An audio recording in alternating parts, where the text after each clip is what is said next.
Good morning, everyone. My name is Nicholas Walsh from sportswebinars.com. I'm joined on the line by the great Paudie Butler, the former National Hurling Coordinator. I was just having a bit of laugh with Paudie online before. We were just saying that we now can come live from behind a computer screen whilst it's nearly -1 on the ground outside, and we don't have to go to the hurling pitch anymore. But look, this is only one way. It's an innovative way that we're trying to learn. The GAA are pushing hard the online learning stream, and this is just one of the many strands that they're trying to do. Once again, thanks for everyone for attending this morning, and thanks for the positive feedback we received in terms of Jason Ryan's webinar on Wednesday evening. I know Jimmy Darcy in Croke Park and ourselves on sports webinars via Twitter and via email got an outstanding amount of feedback back, and thanks for those who filled in the survey as well. I should mention, after we finish the webinar this morning with Paudie, you'll receive an email about an hour after, and there will be a survey attached to it. There'll be 5 simple questions. If you can just click on the link and answer the questions, they're mainly a scale of 1 to 5, and then you've got some comments if you wish to contribute to the online survey that we're trying to achieve. Before I hand you over to Paudie, just let me mention that we are obviously live, and if you're streaming or downloading anything at home at the moment, for example movies or music, that may have an interference with the coverage that you're receiving for the webinar. Also, during the webinar you can pop a question into the question box down the bottom. If Paudie stimulates the mind at some stage and you have a question, pop it in the box. I'll moderate the question, and then I'll hold it off till the end, and we'll ask Paudie a variety of questions when he finishes his topic. Again, we're recording this webinar, and you'll receive a copy from Jimmy Darcy and all at GAALearning from GA headquarters at Croke Park. So, Paudie, I'll hand it over to yourself. Welcome. And thank you, Nicholas. Diva Corda, and good morning to everybody from a frosty Tipperary. This morning we're talking about a new approach to presenting hurling to children, building an open structure for a child-centred participation in hurling. We'll be dealing with the what's and the how, and particularly the why of this approach.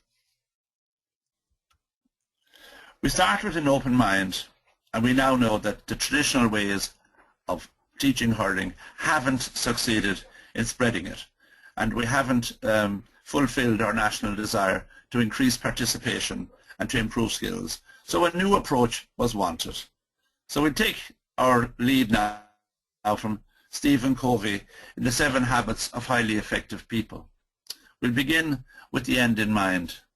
And with this picture you already see on your screen, you see the beautiful swan, natural, elegant, moving beautifully, effortless to us, appearing effortless, but of course there's effort. But she's in full flow and she looks great. So this is the end we have in mind for our children, that by the age of 12 they begin to look graceful and balanced and economical in their movements and in the performance of the skills. And an awful lot of that will depend on the environment that we can create. This great bird is in her element in the air and on the water. We're hoping that our children will be in their element in the classroom and on the field and wherever they are, well-balanced children who have a full life and who get joy and excitement out of playing Gaelic games.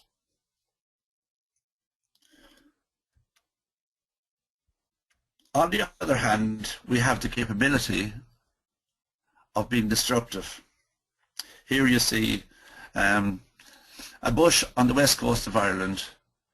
The winds are harsh and severe, and this bush is in survival mode.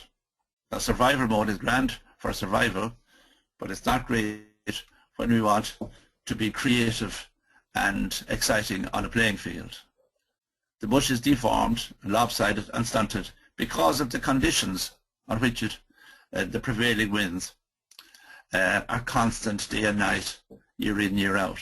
We have to give the bush credit, it has survived, but we don't want children to have to be in that mode. We don't want children to go into survival mode. You know from the hedgehog, when he's threatened, going into survival mode, wraps in his legs and his head and all his soft underparts and sticks out his spines. And he cannot function, he cannot live, he cannot develop or feed himself in that mode until the danger threatens. The same with the turtle. They pull in their limbs and their head and they clamp up completely, but it's survival mode. There's no joy in that, it's just survival. So in the old way, a lot of children just survived it, and hurling survived in the traditional areas. We want to go forward now with new confidence. We want all our children, all the children of Ireland and children all over the world, able to enjoy Gaelic games, able to enjoy their hurling and develop themselves through hurling in their community. So long before the swan gets up in the air and looks so comfortable, they must get their feet under them. And if you live by a waterway, in April and May, you may hear a tremendous clatter down on the river. Here these birds are trying to get airborne, copy their parents, copy the adults. And if they get airborne for 5 meters or 5 seconds, then that's a great success that day, and they will rest their wings for another day. Just as the Wright brothers discovered airplane flight by a flight of 7 or 8 seconds, that was enough to excite them and open the possibility. So if we can give children little successes early on, then that will inspire them to drive on and find the potential in themselves. So our aim at a national level is that by the age of 12, all children will be bilateral, have acquired bilateral coordination, striking on the right and the left, at will, at ease, as the ball and as the play demands. Fully developed within themselves, within their own potential.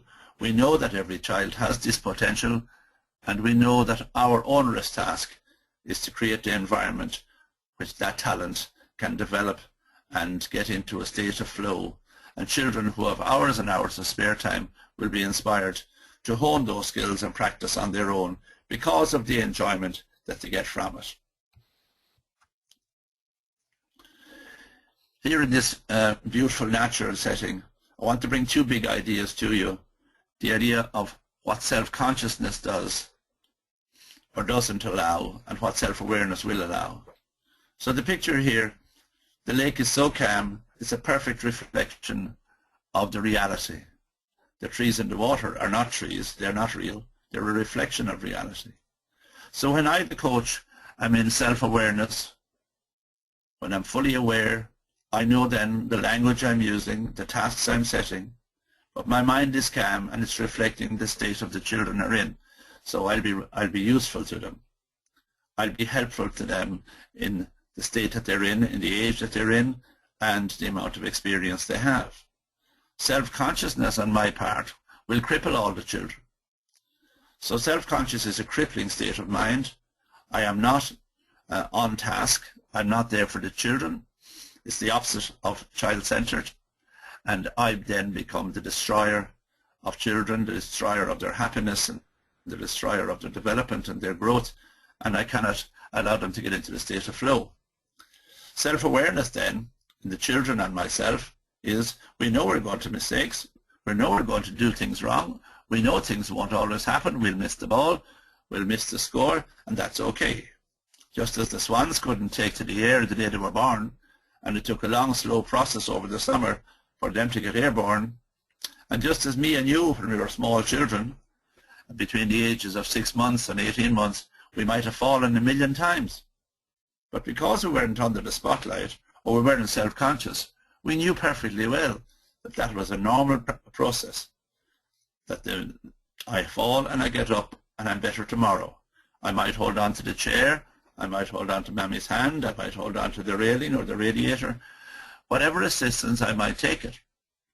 But my drive is to walk on my own, and I know that there's 1,000,000 falls required for that. So in the training field, children will be making mistakes, and coaches will make mistakes. We'll develop things that are inappropriate, that are too advanced, and then we have to rewind. And there's no harm at all for a coach to say, sorry children, we'll have to go back on that one. So self-awareness is where we're going, to leave self-consciousness behind us. We know our purpose is good. We know our motivation is good. So you see now in this picture, the children are now the swans, and they're in full flow. They're 12 years of age or 11 years of age. And Sally Goddard Blythe is the author of this, The Well-Balanced Child. So when I was a principal of the school over in Inch, our purpose in school was to send out well-balanced children after 6th class onto the secondary schools, balanced in the full dimensions of their humanity, in emotional, psychological, physical, aesthetic, imaginative, moral, and psychological needs of the full human being. So the child who is well-balanced can play Gaelic games to a high level. They can hurl to satisfy themselves. They can make a contribution to their community. They can be central to their community, and they can have the full life. And as they go on then in later stages, they're fully equipped to develop themselves to a higher level. But long before the child speaks Gaeilge or English, movement is the child's first language. And when we go to the field or go to the hall or go to the yard, we must ensure that there's plenty of movement. Less talking from the coach and more movement from the children. They need to express themselves. And through expressing themselves, they grow in all the dimensions of the human being. And through that, they get self-acceptance and their self-esteem builds, and they become very valuable people in society. We're going now to build our dynasty and build our castle, and we take care that we start in the foundation. The foundation of the house or the foundation of the building is of crucial importance. You will have seen as you drive along castles that have split in two, and one part is standing and the other part is long gone, because the foundation on one half wasn't a solid and wasn't on the solid rock, and it collapsed. And if we're going to be building our future and doing our duty according to the child, we will build in a solid foundation. A modern foundation is made of concrete and steel. So if we look at high-level sport, whether it be the All-Ireland hurling final or football final or a minor final or a soccer match or a rugby match, we see that the base of the whole thing is agility. The player's ability to move forward and backward, to move left and right, and to move diagonally as the play demands seems to be a fundamental of the whole thing. And without this agility, children can develop a low self-esteem because they haven't got the tools, the physical tools to play the game. Balance, on the other hand, is more difficult and complex thing. It belongs in the inner ear. And so the traditional definition of balance was good on your feet. Good on your feet is agility, the ability to move well. Balance is what we do when we're off our feet, how we manage when we go for a high ball. How can I get a 10-year-old child to leave the ground and trust it, to make a dive, to save a goal, to make a dive, to tap in or to pull on a high ball. Balance is what we do off our feet. It can only be developed by trampolines, bouncing castles, handstands, turning over in a swimming pool, all these mechanisms that get the body to turn and twist and turn when it's in the air. So balance, a vital ingredient. We won't see it until it is there. And the more children roll when they're small, rolling on the ground, rolling on sand dunes, cartwheels, head over heels, all that kind of thing develops balance in the child. And once upon a time in a natural setting, everybody would do that. Now in our more urban settings, that mightn't be as obvious. Coordination then is when all the limbs combine with the eyes and the brain to achieve an agreed outcome. Hurling is probably the greatest developer of coordination. So we could develop coordination through the game if we had the agility and the balance. The coordination can be developed through the game. The hurley in one hand and the bean bag, catching in the other hand, putting it onto the hurley, moving, receiving from a friend. All these things develop. The good left hand for catching, or the good right hand for holding if you're right-handed, and the opposite if you're left-handed. 90% of Irish children are right-handed and 10% are left-handed. The J.J. Delaney types are left-handed. They need the hurley in the left hand. So if we give the child a small little hurley, very manageable, 12 or 14 inches long, they will automatically take it in their writing hand. And so good practice from the very beginning rather than correction later on. The walls of our house are running and jumping and throwing. Once upon a time, or maybe still, in places like Kenya and those, running would be a natural way of getting from place to place. It isn't a natural way anymore. Cars have taken over, so children's running mechanism may not be developed. Their ability to jump off 1 foot and 2 foot, their ability to land carefully.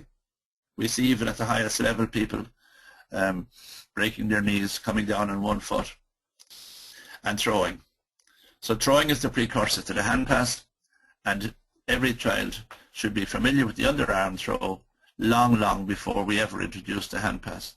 I'd be very slow to introduce the hand pass before 9 years of age, because the throwing mechanism needs to be there first. And then put on the roof on the house, the catching and the passing, kicking and striking. These are the roof of the house. And you know so many clubs and places start off the child at the roof stage and haven't done right by the child in building up the necessary tools to get to there. And of course, once the child can catch and pass and kick and strike, the enjoyment is fantastic. In order to do that, this would be a very bare shed. The house needs a door, and the games is the door to the child's heart. Can I devise a game to develop agility? Can I devise a game to develop coordination, or to develop passing, or to develop striking? Then that becomes my chore as a coach. In my quiet time, I'm planning and plotting. I think there's a game for this. I must devise a game for that. And the GA provides lots of support in that. But openness and transparency are crucial. Fun is the windows letting in the light. When we're talking to our children and training our children, we would want all the parents and everybody in the parish to hear what we're saying and to know exactly the content of our speech.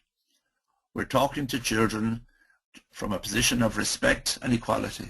So fun is accountability, it's light, it's openness, it's transparency. Now all this house will be very cold and uninhabitable unless the coach brings the atmosphere.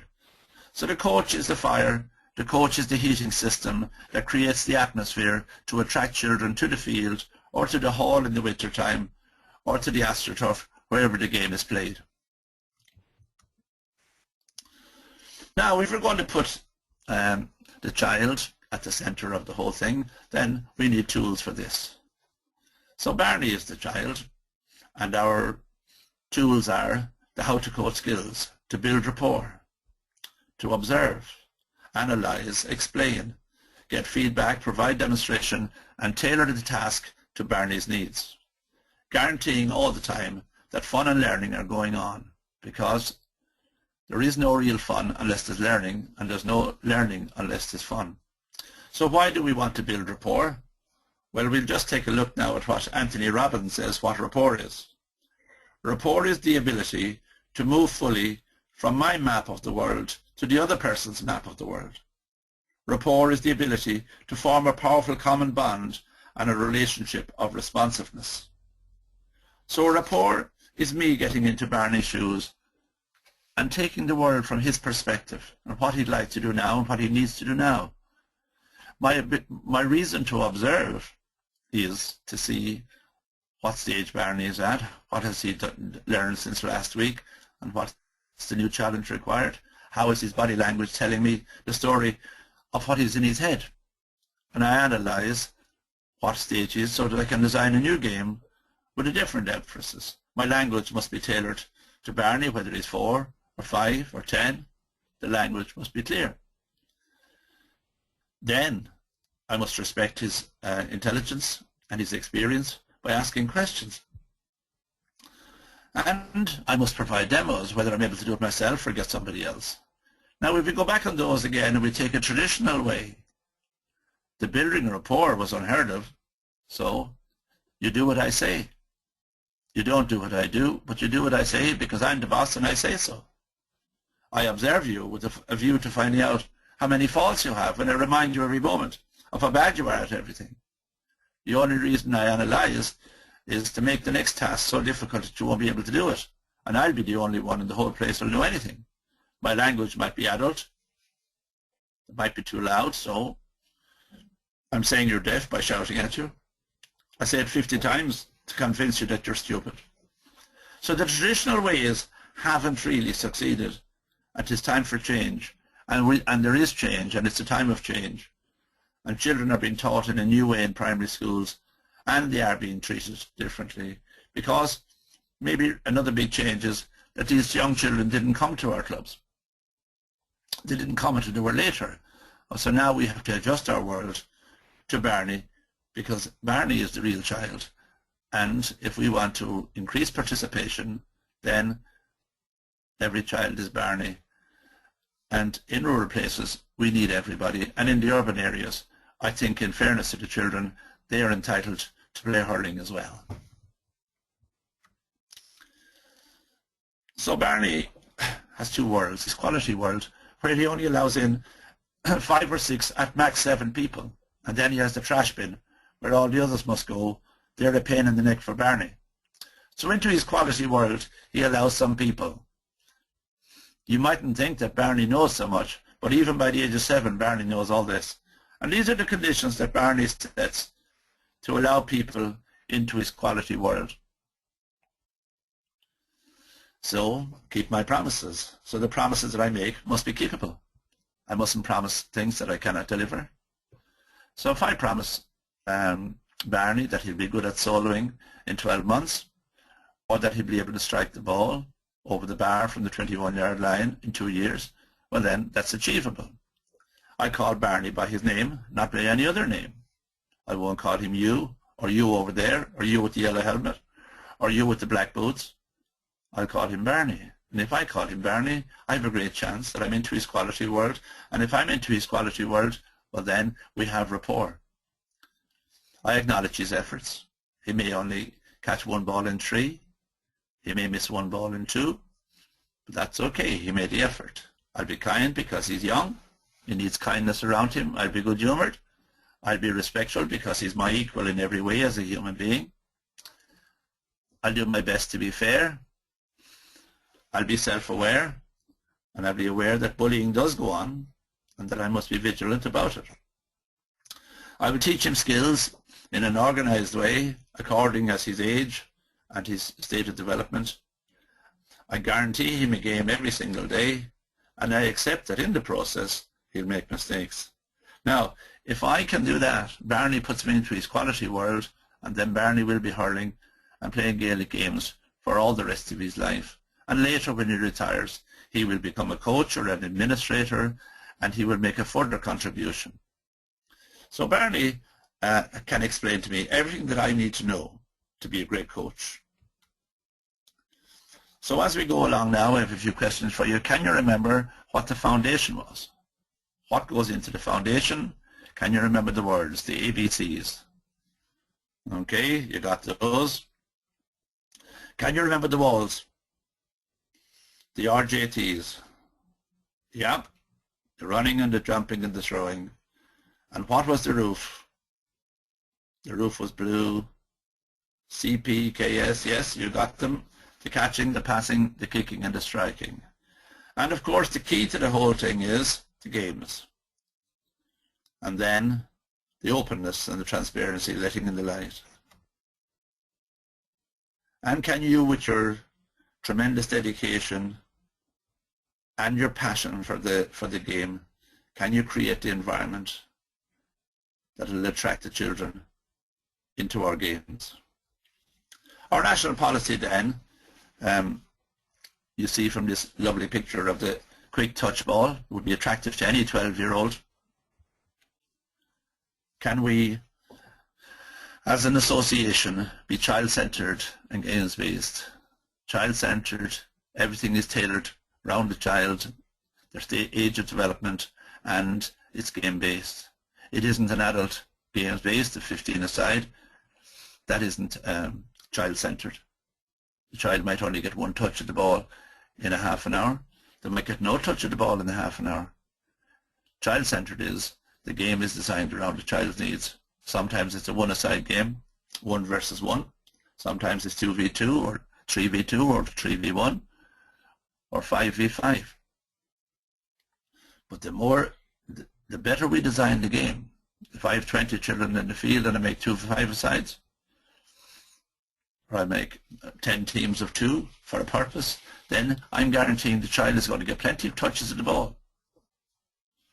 We might finish up with 10v10, but in the meantime the child has got plenty of ball practice.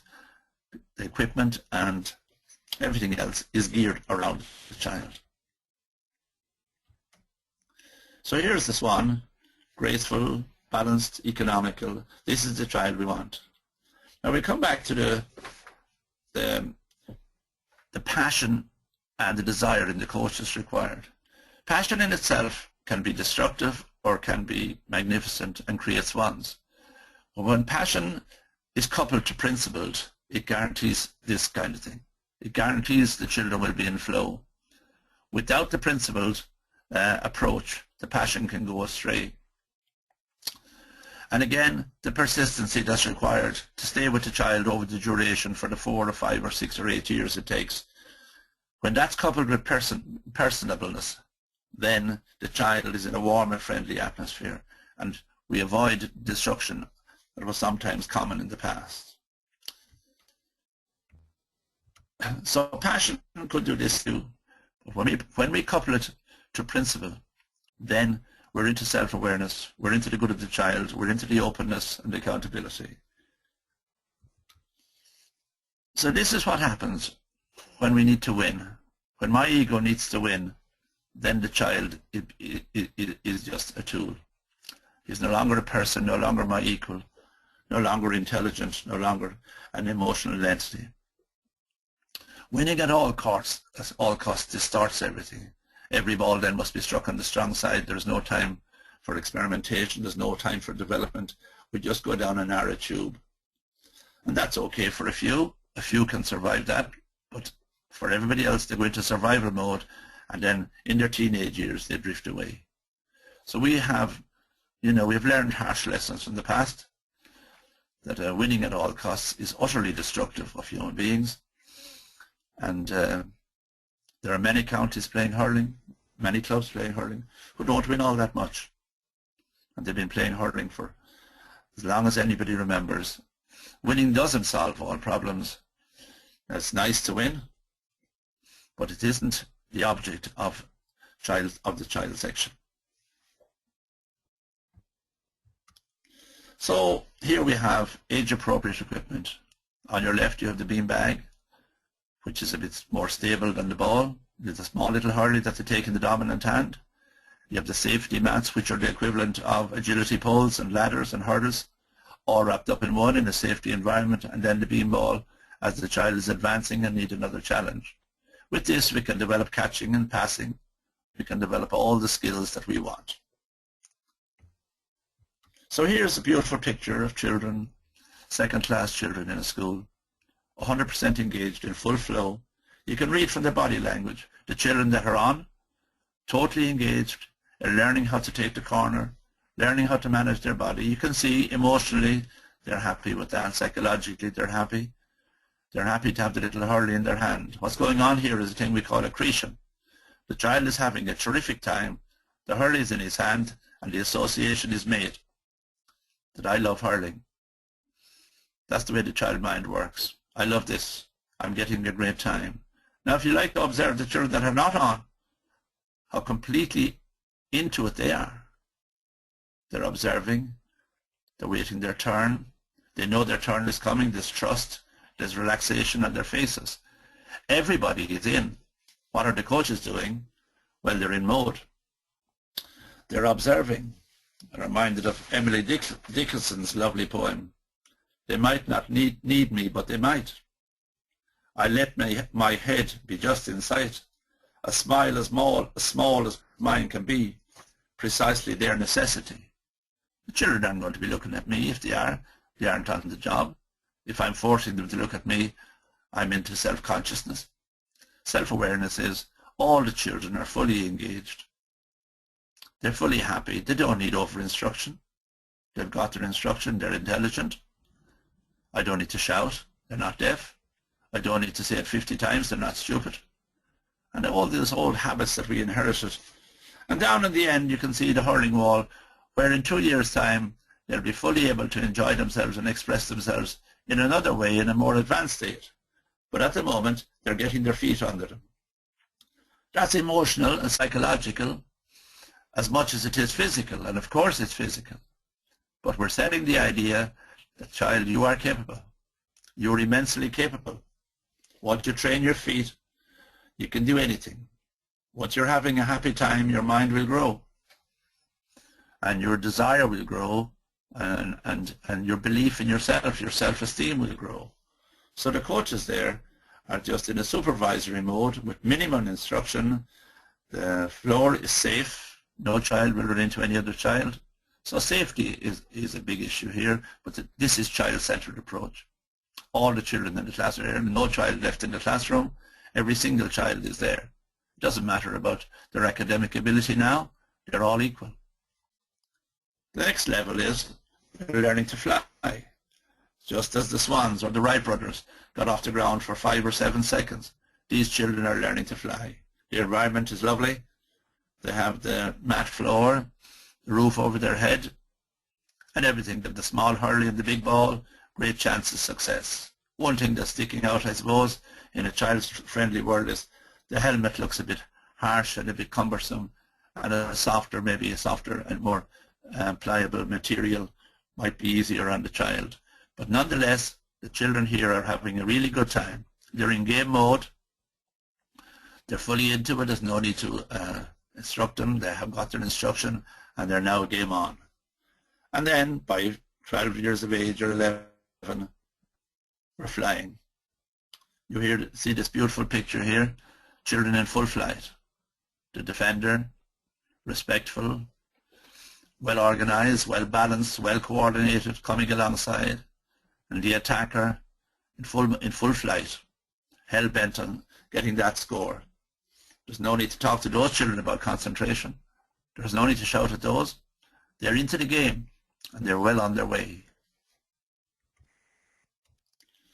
So, a guide to designing games. This is Rafe Coster, and one of the great designers of computer games in the world, and this is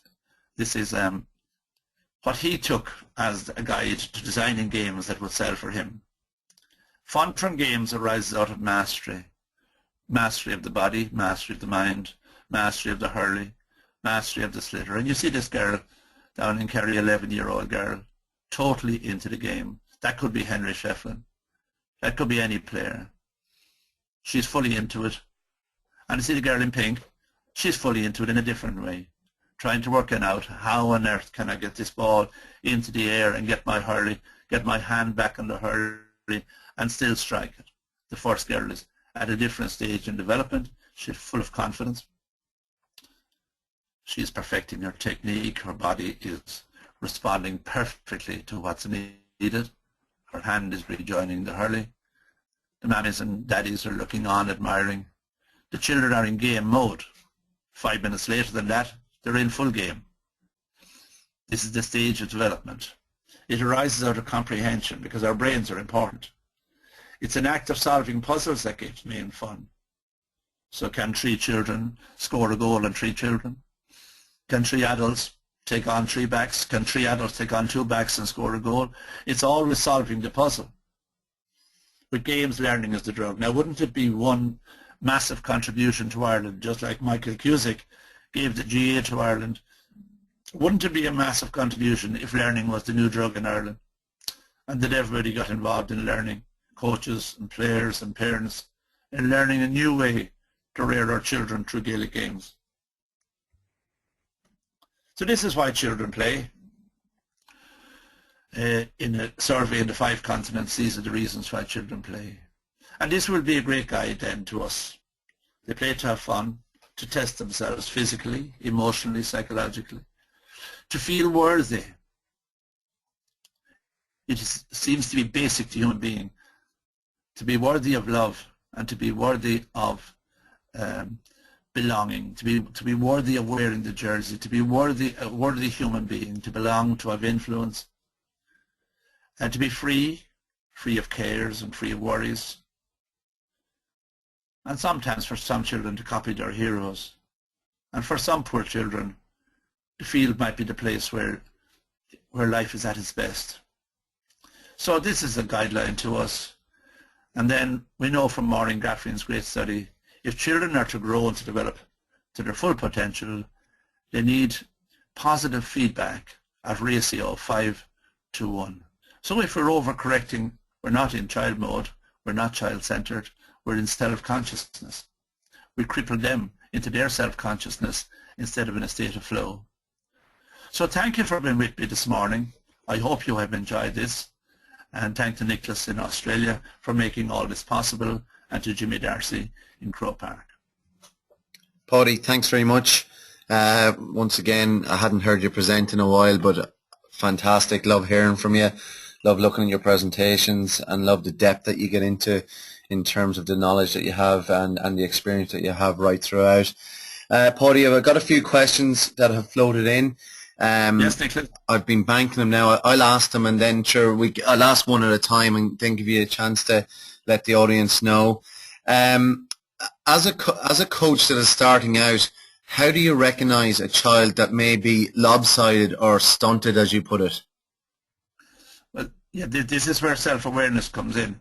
If I can leave myself out of the picture completely and be there for the child, their body language will tell me everything. A child has body language the week they're born. So the child's body language will tell me if they're holding a shoulder in tight or a hand in tight to their body. They're telling me I'm under pressure, or holding their head maybe sideways or on their shoulder. They're telling me they're under pressure of some sort that they don't fully understand. They don't know the task, and they're not sure if they'll be able to do it. And sometimes their legs will be crossed, and sometimes there'll be a little bit of tightness instead of an openness and a freedom. And sometimes then, if you could, and sometimes it's difficult through the helmet, but to see the little facial muscles, is the face wizened up, or is it open, and are the eyes open and nice and happy and watching you? So it's a body language thing, because they don't have the precision in language to tell you exactly where they are, and that's an adult concept. So it's self-awareness. It's us losing our self-consciousness so the child can lose their self-consciousness. It's a process. Listen, it took me a long time to learn that as a teacher. We're with children every day. And then the children that taught me best were the infant teachers. The infant children taught me best. On the flip side of that then, how important is the body language from a coach whilst taking that actual coaching session? Yeah, it's absolutely crucial. They copy us. They copy us in a lot of ways. So, you know, children, autistic adults and animals have acuity of sight. They pick up detail. So children pick up detail in us that we're unaware of. And they will see attention in us long before we know we're tense. And they will see a happiness on us, and they will see joy on us. So they know when I go into the field whether I want to be there or not. Is this a chore, or is this a delight? So if I love being with the children, they already have got that picture. They have a way of tapping into that. And they know the coaches. And you know yourself when you went to school, you knew the teachers that you had. If you went to secondary school and you had 10 teachers, you knew them in a fortnight. Yeah, exactly. So the children have an acuity for learning those things. They'll only express it among children, of course, but they know when a coach is cross and a coach is happy and a coach is good-humoured, and it's all written on our faces, and they read it plainly. Very good point. Very good point. Another question that has come in: would you be in favour of a parent sending a child to gymnastics to develop balance and coordination further to help fast-track a child's development? There's no doubt about it. A lot of things are helpful. Swimming is helpful. Gymnastics are helpful. All the martial arts, all those things are helpful. But time is scarce. Yeah. And in Barney's world, which I didn't show today, they're not capable of going to too many things. There's an overstretch on some children now. They're going to too many things. They're only capable of taking in so many. They have creche and school and home, and they have the club, and they have granny and granddad. And really beyond that, they're not able for an awful lot more. So sometimes people, in the guise of being self-centered, are overstretching children, and they're going to too many different clubs, and they cannot cope. And in theory, of course, all that's good.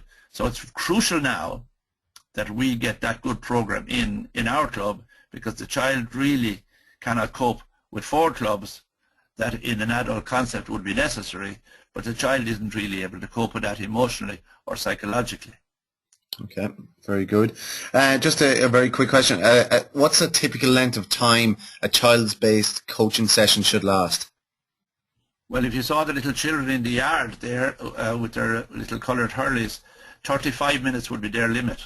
Okay. That'd be an active session, to get up a good heart rate, the cardiovascular is developed, the emotional is developed. But after that, you're nearly on a negative downward slope.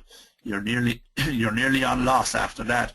So sometimes coaches are stretching sessions out beyond the children's ability because the mammy brought them down and they have to stay for the hour, and the hour becomes the chore. Very few children under 8 are able for the hour. And you know, senior club hurling is an hour, and they get a rest at half time. So we're into adult concepts very quickly, but it's our business.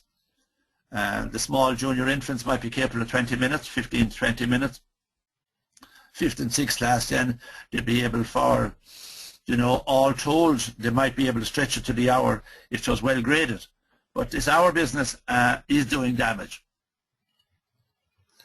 Okay. Paudie, how long over a period of weeks or months would you take children for fundamentals of hurling before progressing them to playing games?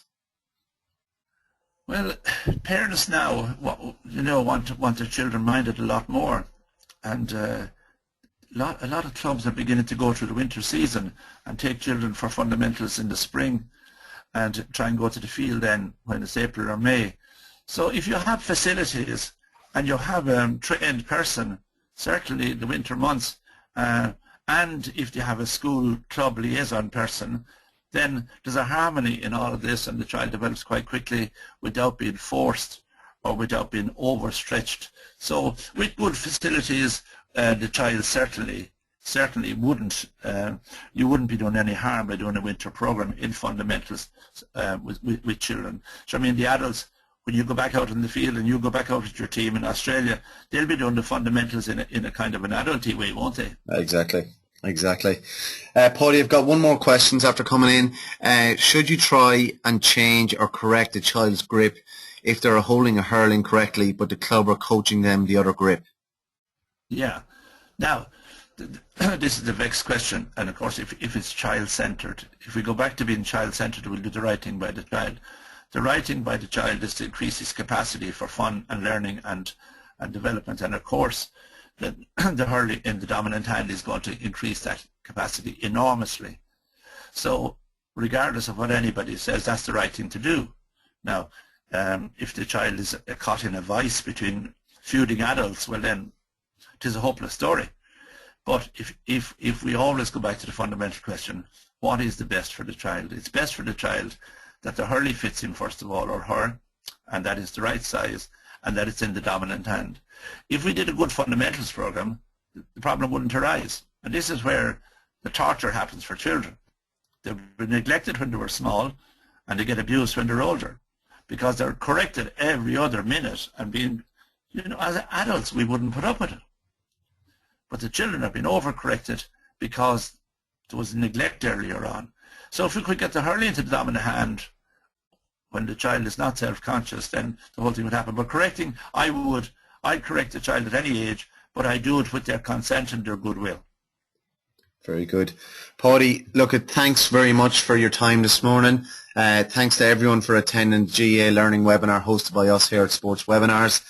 Everyone, Christmas and the New Year is a great time for learning and upskilling yourself in terms of personal development.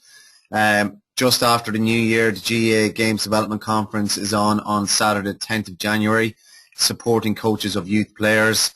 All tutors have been noted by Jimmy Darcy that all tutors have been invited to the Coach Education Forum, which is happening on the Friday night, the 9th of January. So I'm presuming Jimmy will be in touch with everyone in terms of that.